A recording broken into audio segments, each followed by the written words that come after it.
اور 4 دہائیوں سے اردو صحافت سے جڑے ہوئے ہیں، جو ہمارے لیے، ہم کلکتہ والوں کے لیے، اہل بنگال کے لیے بہت فخر کی بات ہے۔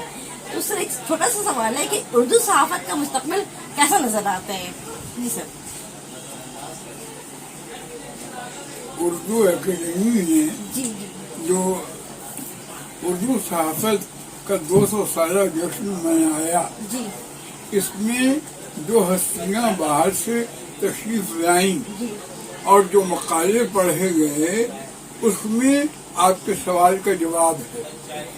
یعنی 200 سال کے اندر اردو صحافت ارتقائی منازل طے کرتی ہوئی آج بالغ اور پختہ کار ہو گئی ہے۔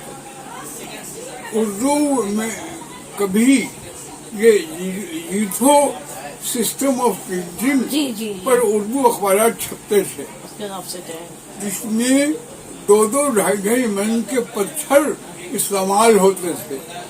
وہ پتھر اٹلی سے امپورٹ کیے جاتے تھے اور اس کو اٹھا کر کے 4 آدمی پرنٹنگ مشین کے کھانچے میں رکھتے تھے۔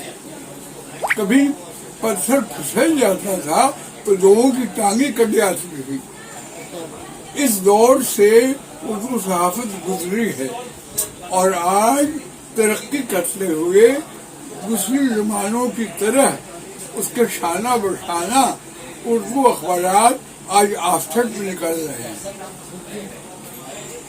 مشرقی ہندوستان میں اخبار مشرق نے اس کی ابتدا کی 43 سال پہلے اسی مقام سے۔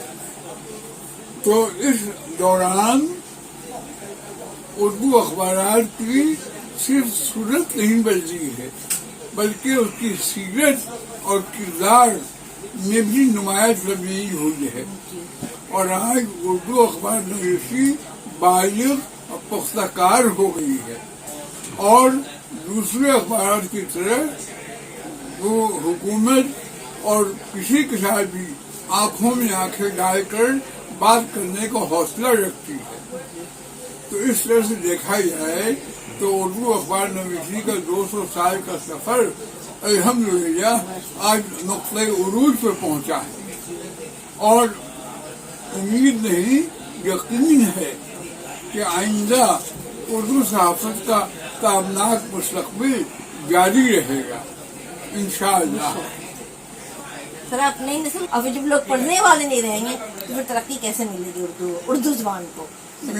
بہرحال اس سوال پر کافی بحث ہوئی ہے، اور کچھ لوگ اردو کے مستقبل سے ناامید بھی ہیں۔ جی سر، ہم بھی ہیں۔ لیکن نہیں، پھر دوسری طرف زیادہ تر لوگوں کا یہ خیال ہے کہ اس طرح کی مصیبتیں قوموں پر، زبانوں پر آتی ہیں، لیکن اگر اس کا پامردی سے مقابلہ کیا جائے تو انشاءاللہ فتح ہوگی۔ وہ کسی شبہ میں اور شک میں مبتلا ہونے کی ضرورت نہیں ہے، اور ایسے ہر فرد کو، اردو کے ہر فرد کو اس سے جو کچھ بھی من پڑے اپنی زبان اور ادب شاعری کی خدمت کرے، اس سے لگا رہے، اور اپنے بال بچوں کے اندر یہی جذبہ پیدا کرنے کی کوشش کرے۔ اس کے علاوہ اور کوئی دوسرا نسخہ نہیں ہے۔ 10 بجے تک بیٹھتے ہیں، اور حلیم صابر جو لٹریری پیج مرتب کرتے ہیں وہ بھی یہاں ہوتے ہیں، تو ان سے بھی ملاقات ہوئی، تو کبھی کبھی آ جائے کیجیے، اور ورنہ ای میل پر وہ بھیج دیجیے۔ سب سے پہلا مضمون تو یہی شائع ہوا، سب سے پہلا مضمون 2005 میں اخبار مشرق میں شائع ہوا تھا۔ وہ بھی اسی بنیاد پر تھا کہ اردو زبان کے تعلیمی مسائل اور ان کے حل، اردو طلباء طالبات کے تعلیمی مسائل اور ان کے حل، یہاں تک کہ ایڈیٹر قیام خط کے عنوان سے بھی کچھ لکھ سکتی ہیں۔ جی ہاں، چھوٹا جی چھوٹا سا، انشاءاللہ ضرور۔ بہت شکریہ سر۔